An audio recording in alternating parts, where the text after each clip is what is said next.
আইনশৃঙ্খলা বাহিনী জীবিত ধরতে চাইলেও জঙ্গিদের আত্মহত্যার প্রবণতার কারণে তা সম্ভব হচ্ছে না। গত 2 মাসের অভিযানে 4 শিশু সহ মোট 17 জঙ্গি আত্মঘাতী হবার পর এমনটাই জানালেন কাউন্টার টেরোরিজম ইউনিটের প্রধান মনিরুল ইসলাম।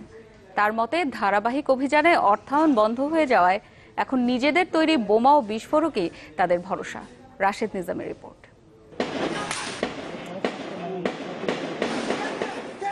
রাজধানীর গুলশানে হলি আর্টিজান রেস্তোরাঁয় ভয়াবহ হামলার পর দেশের বিভিন্ন স্থানে ধারাবাহিকভাবে জঙ্গি বিরোধী অভিযান চালাচ্ছে আইনশৃঙ্খলা বাহিনী। তবে সবচেয়ে দীর্ঘ সময় ধরে রক্তক্ষয়ী অভিযান চলে গত মার্চে সিলেটের আতিয়া মহলে। দেশ বিদেশে আলোড়ন তোলা অপারেশন টয়লেট নামের এই অভিযানে সেনাবাহিনীর গুলিতে 2 জন মারা গেলেও আত্মঘাতী হয় 2 জঙ্গি। আস্তানার পাশে জঙ্গিদের ফেলে রাখা বোমায় মারা যান র্যাবের গোয়েন্দা প্রধান, 2 পুলিশ পরিদর্শক সহ 7 জন। এই অভিযান শেষ না হতেই সিলেটের মৌলভীবাজারে খোঁজ মেলে আরও 2 জঙ্গি আস্তানার, যার মধ্যে নাসিরপুরে অপারেশন হিটব্যাকে 4 শিশুসহ আত্মঘাতী হয় 7 জন।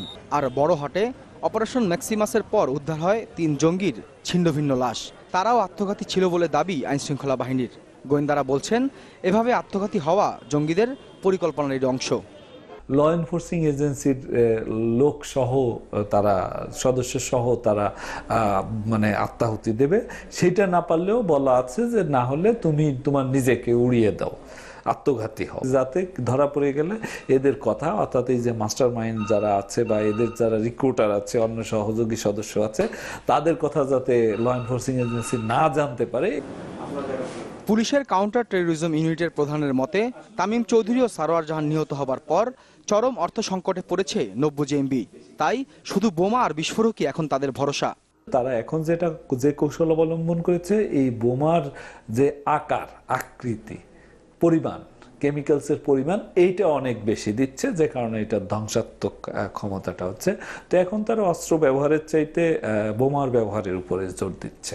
আপাতত নির্দিষ্ট কোনো হামলার আশঙ্কা নেই, তারপরও সতর্ক থাকার পরামর্শ তার।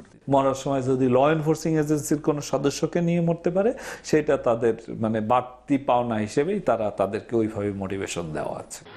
হলি আর্টিজান হামলার পর থেকে এই পর্যন্ত আইনশৃঙ্খলা বাহিনীর অভিযান ও বন্দুকযুদ্ধ সহ বিভিন্ন সময় নিহত হয়েছে অর্ধশতাধিক জঙ্গি।